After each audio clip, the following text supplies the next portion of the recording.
भ्राताश्री के चरण स्पर्श कीजिए।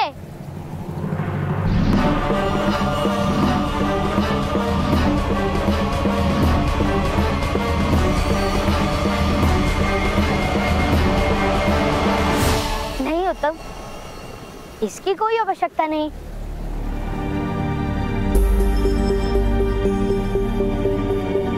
ये तो हम मित्रों की चेष्टा थी ना। तो तुम इन सूतों को विद्रोह करना सिखा रहे हो? नहीं मध्य महोदय, मैं तो केवल इनके सामर्थ्य को आत्मसम्मान का ज्ञान देता हूं। विरोध तो आपका अहंकार सिखाता है।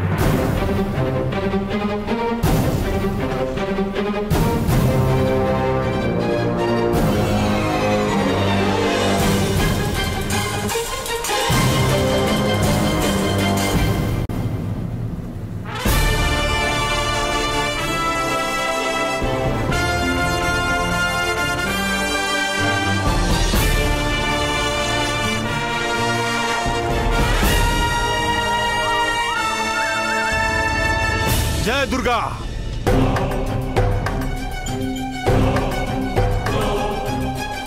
मध्यम महोदय, इस समय अधिरथ के पुत्र का न्याय करना ही होगा, अन्यथा सारे क्षत्रियों का सम्मान नष्ट हो जाएगा। किंतु महोदय। किंतु परंतु का समय नहीं है अशोक। धनुष और बाण के साथ साथ तुमने बालक की कला भी देख ली है। आज मध्यम महोदय ने भी देख लिया कि वो बालक दिव्य भी है। किंतु एक छोटे बालक से भय कैसा? रोग, ऋण और शत्रु जब उग रहे हो तभी नष्ट करना अनिवार्य होता है। यदि इस बालक का धनुष आज नहीं छुड़वाया गया तो कल हमें सत्ता छोड़नी होगी। किंतु एक बालक को कैसे दंड दे सकते हैं, जबकि एक राजा भी 9 वर्ष के बालक को दंड नहीं दे सकता। बालकों को तो शिक्षण दिया जाता है। पीड़ा ही शिक्षण देने का सबसे उत्तम मार्ग है, जानते हो ना? उस बालक को ऐसी पीड़ा देनी होगी कि जीवन भर उसके स्मरणों से रक्त बहता रहे।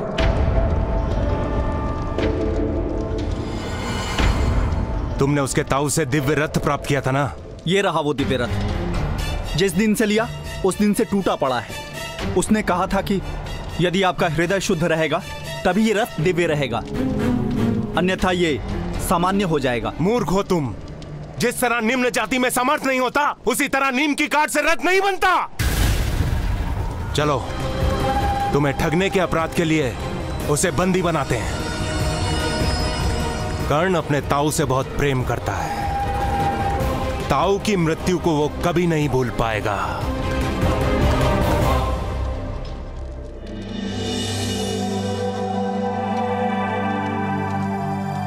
ताऊ, भ्राता का दिव्य कवच देख के माता भयभीत क्यों हो गई? दिव्य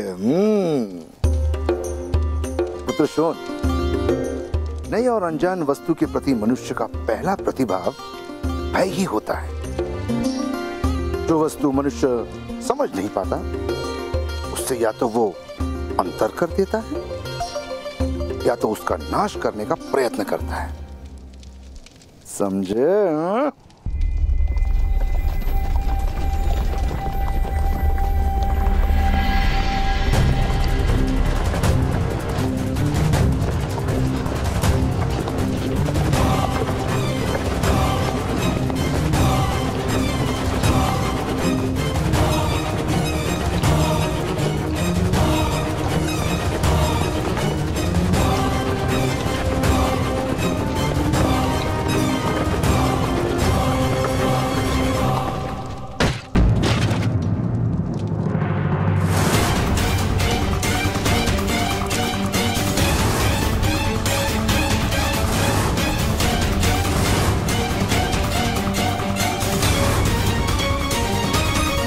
पकड़ लो इस पाखंडी को।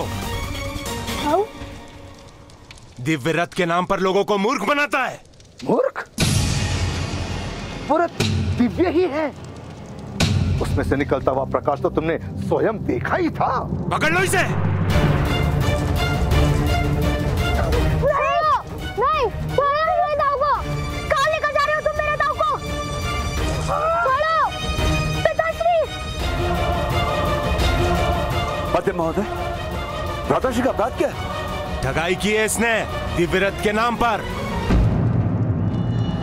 तो धन लौटा दूंगा, बंदी बनाने की आवश्यकता क्या है? प्रश्न धन का नहीं है, प्रश्न है न्याय का। पकड़ लो इसे। नहीं नहीं नहीं महोदय, ये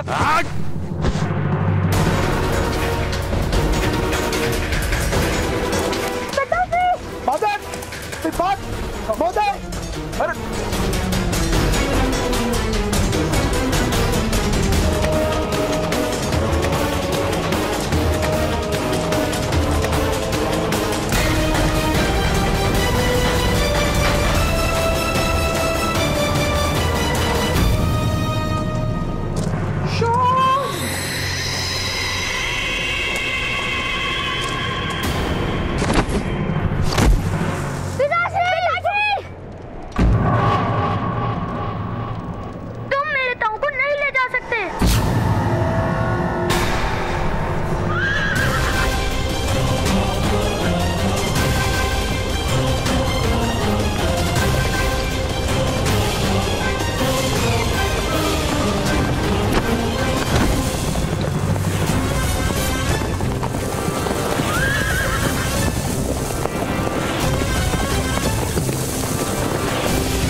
ठगाई के अपराध का दंड मृत्यु है उच्चसेन। किंतु यदि मैंने अपराध किया है तो मुझे राजा के समक्ष उपस्थित करो। आप कैसे न्याय कर सकते हो? ये अन्याय है। शक्तिमान जो करता है न्याय ही होता है। किंतु यदि तुम मुझे वचन दो कि कर्ण कभी जीवन में धनुष का स्पर्श नहीं करेगा, अपनी दिव्यता प्रकट नहीं करेगा, तो मैं तुम्हें जीवन दान दे सकता हूं।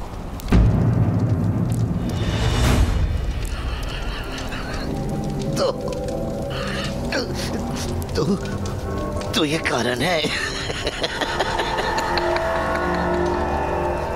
एक बच्चे से भयभीत हो गए महारथी।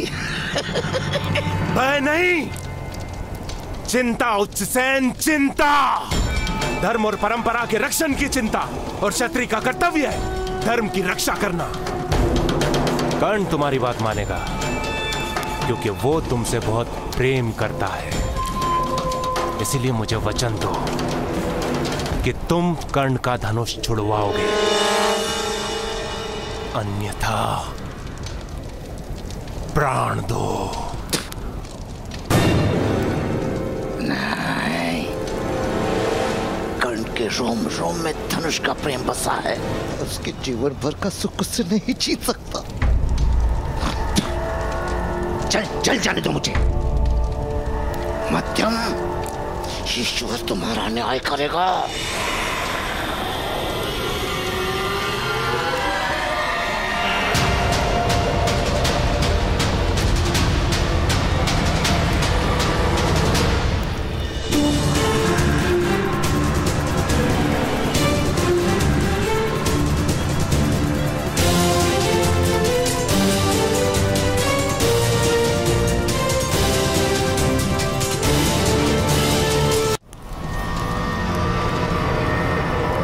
अभी भी मैं तुम्हारे बंधन खोलकर तुम्हारे प्राणों की रक्षा कर सकता हूं। वचन दो उच्चसेन कि कर्ण का धनुष छुड़वा कर रहोगे। वचन दो उच्चसेन, वचन दो।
राधा, हमें इसी समय गांव का त्याग करना होगा। जितने भी वस्त्र हैं, मूल्य एवं वस्तु है, सब बांध लो। मैं जाकर रथ तैयार करता हूँ। कर्ण, गांव का ध्यान रखना।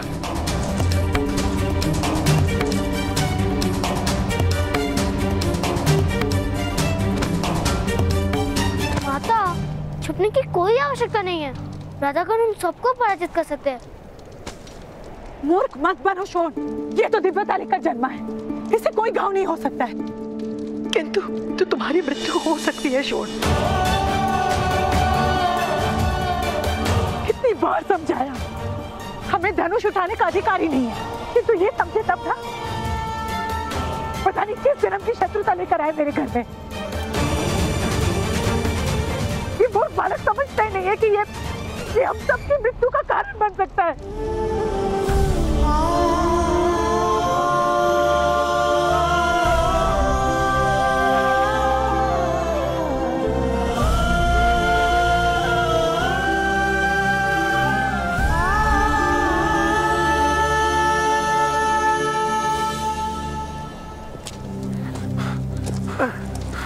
शीघ्र कीजिए। राधा, छोड़।